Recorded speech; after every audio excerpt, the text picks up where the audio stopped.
নামাজের কোনো ধারণা কোরআনে নাই, এটাই হচ্ছে বটম লাইন। বটম লাইন যেটা নাই সেটা নাই বলবেন, সেখানে ইঞ্জিনিয়ারিং করার কোনো দরকার নেই।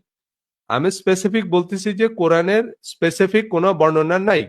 এখন আপনি কোরআনে একটা ইনস্ট্রাকশনকে টেনে এনে সেটাকে নামাজের মধ্যে ধরে যদি নামাজ বানান, তাহলে সেটাকে তো কোরআনের নামাজ বলে না। তাই না? আপনি বলবেন কোরআনে বলছে ওয়ার কাউ, তাই এই যে আমি এখন রুকু করলাম, তো এইটা নামাজের মধ্যে আপনাকে রুকু করতে বলা হয়েছে, বা এক রুকু করতে বলা হয়েছে, ওয়াস জুদু সেজদা করতে বলা হয়েছে, কিন্তু আপনাকে এক রুকু করতে বলা হয়েছে, দুই সেজদা করতে বলা হয়েছে, এবং সেটা নামাজের অংশ হিসাবে করতে বলা হয়েছে, এরকম কোরআনে কোথাও বলা হয়নি। কোরআনের একটা কমান্ডকে নিয়ে এসে আমি যদি নামাজ বানাই, তাহলে আরো বহু রকমে আপনি নামাজ বানাইতে পারবেন, তাই না? আমি ধরেন এক রাকাত পড়লাম, পড়া আমি রুকুতে গেলাম, তারপরে ধরেন রুকু থেকে উঠা আমি একটু নাস্তা পানি খাইলাম, কারণ কোরআনে বলছে কুলু ওয়াশরাবু, তোমরা খাও পান করো। তো এটা তো নামাজের মধ্যে আপনারা খাইতে বলে নাই। তারপরে ধরেন আমি সেজদা একটা দিলাম, দিয়ে উঠা আমি একটু এদিক ওদিক ঘুরে আসলাম, কারণ কোরআনে বলছে সিরু ফিল আরদ, তোমরা জমিনে ভ্রমণ করো। তো জমিনে ভ্রমণ করো এটা নামাজের অংশ হিসেবে তো বলেনি। আমি সেটাকে টেনে এনে যদি একটা নামাজ বানাই যে কোরআনে বলছে এটা, এটা মানে হচ্ছে এইটা, এইটার ভিত্তিতে আমি এই নামাজে এইটা পড়লাম, নামাজে এটা করলাম, এটা এগুলো নামাজের অংশ না। তারপর আমি এক রাকাত পড়ে দেখা গেল যে আমি যাই যুদ্ধ করে আসলাম কতক্ষণ, কারণ কোরআনে বলছে ওয়াক্তুলু ফি সাবিলিল্লাহ, তোমরা আল্লাহর রাস্তায় যুদ্ধ করো। তা আমি যে কতক্ষণ যুদ্ধ করে আসলাম, এটা কি নামাজের অংশ? তো কোরআনে কোথায় একটা ইনস্ট্রাকশন দেওয়া হলো সেটাকে টেনে এনে আমি একটা নামাজ বানাইলাম, দিয়ে বললাম এটাই কোরআনের নামাজ? না, এগুলো কোরআনের নামাজ না। আপনি নামাজ পড়বেন, রোজা রাখবেন, যা করবেন প্রচলিত নিয়মে করবেন, প্রচলিত নিয়ম যেটা আশেপাশের মানুষকে করতে দেখতেছেন সেভাবেই করবেন, কারণ এটা কোরআনে আপনাকে একদম স্পেসিফিক বর্ণনা বা স্পেসিফিক বলা হয়নি। এখন কোরআন থেকে আপনি যদি মনে করেন যে না, কোরআনের এই ইনস্ট্রাকশন মোতাবেক আমার কাছে মনে হইতেছে যে এইটা দিয়ে এটা বুঝাইছে, ওকে, আপনি তাহলে সেটা করতে পারেন, বা সেটা নিয়ে কারোর সাথে ঝগড়া করতে যায় না, যে না এইটাই বুঝাইছে কোরআনে, আপনাকে এইটাই করতে হবে। এবং সেইটা নিয়ে এসব দল তরিকা মাযহাব বানিয়ে আমরা গঞ্জাম করি। গঞ্জাম করা হারাম, কোনো কিছু নিয়ে গঞ্জাম করা হারাম, কোরআন মোতাবেকও হারাম, হাদিস মোতাবেক তো আরো বেশি হারাম। কোনো বিষয়েই ঝগড়া করা যাবে না। আপনার যদি মনে হয় চুপে চাপে আপনি করেন, কারণ এইগুলো নিয়েই আমরা যখন ঝগড়া করি তখন কি হয় জানেন, আপনি আর মূল আলোচনায় যেতে পারবেন না, মূল আলোচনার কাছাকাছি আপনি যেতে পারবেন না, কারণ আপনি দেখবেন যে এইখানেই আপনি আটকায় গেছেন। এগুলা আমাদের ধর্মের মূল উদ্দেশ্য না, কোরআনেরও মূল উদ্দেশ্য এগুলা না, হাদিসেরও মূল উদ্দেশ্য এগুলা না, তাই না? এই যে আমরা বলতেছি যে ভাই, এই যে আমি যখনই মানে প্রথম দিকে আমি সালামি একবার একবার তো মনে করছিলাম আমি সালামি দিব না, কারণ সালাম দেওয়ার সাথে সাথেই একজনে বললো যে আপনার তো সালামি হয় না। মানে আসসালামু আলাইকুম বলেও যদি সালাম দেন তাও একদল এসে বলবে সালাম হয় না, সালামুন আলাইকুম বলে যদি দেন তাও আরেক দল এসে বলবে না আপনার সালাম হয় না, মানে ইত্যাদি ইত্যাদি। যেইভাবেই বলবেন হাদিস অনুযায়ীও যদি আপনি নামাজ পড়েন, তাহলে আল হাদিস এসে তো বললো যে না আপনাদের নামাজ হয় না, কারণ হাদিস অনুযায়ী হয় না। সো কোরআন অনুযায়ীও যদি আপনি নামাজ পড়তে যান, এরকম বহু দল বাইর হবে। একদল বলবে যে না এটা কোরআনের নামাজ না, আরেক দল বলবে এটাই কোরআনের নামাজ, হাদিস অনুযায়ী করতে গেলেও ঝামেলা লাগবে।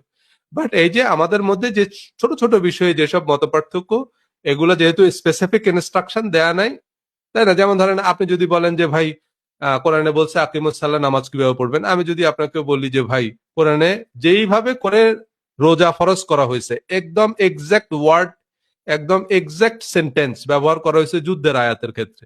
কোরআনে বলা হয়েছে কুতিবা আলাইকুম সিয়াম, তোমাদের উপর রোজাকে ফরজ করা হয়েছে বা রোজাকে বিধিবদ্ধ করা হয়েছে। ঠিক একই শব্দ, একই বাক্য ব্যবহার করা হয়েছে যুদ্ধের বেলায়, কুতিবা আলাইকুমুল কিতাল, তোমাদের উপর যুদ্ধকে ফরজ করা হয়েছে।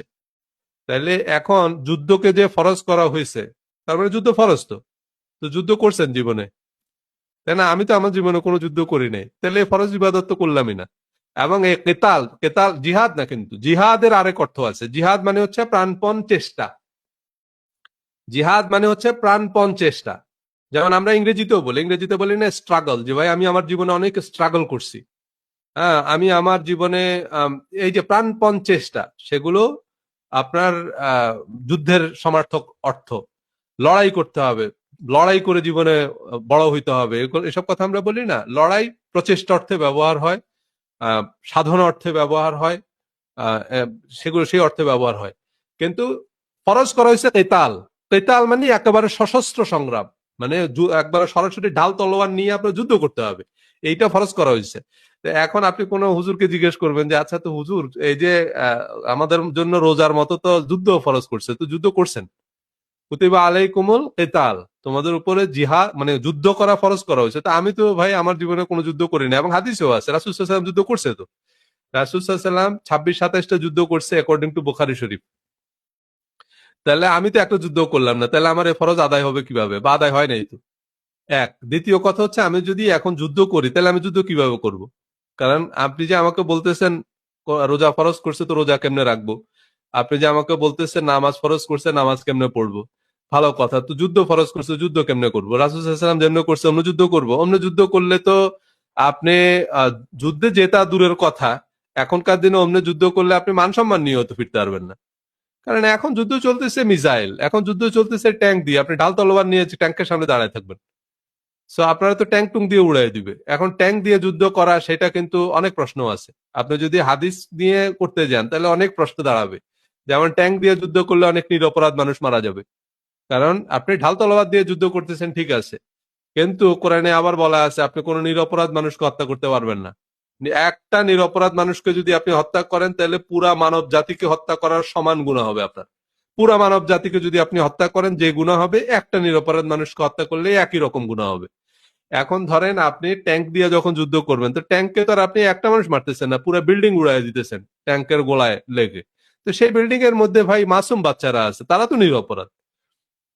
তো যুদ্ধ হইলে সিভিলিয়ান মরে বেশি, বরং এখনকার যে যুদ্ধ হয় তাতে আর্মির থেকে মানে সৈনিকদের থেকে সিভিলিয়ান মরে বেশি। কারণ সৈনিক যারা তাদের তো ট্রেনিং আছে, তারা ওই গোলাগুলির আওয়াজ শুনলে তাদের ডিফেন্স আছে, তারা দেখবেন যারা যুদ্ধের সৈনিক, যারা সোলজার, তারা দেখবেন সাপের মতো এরকম ক্রলিং করে করে পার হয়ে যেতেছে, তাদের গায়ে গুলি লাগে না।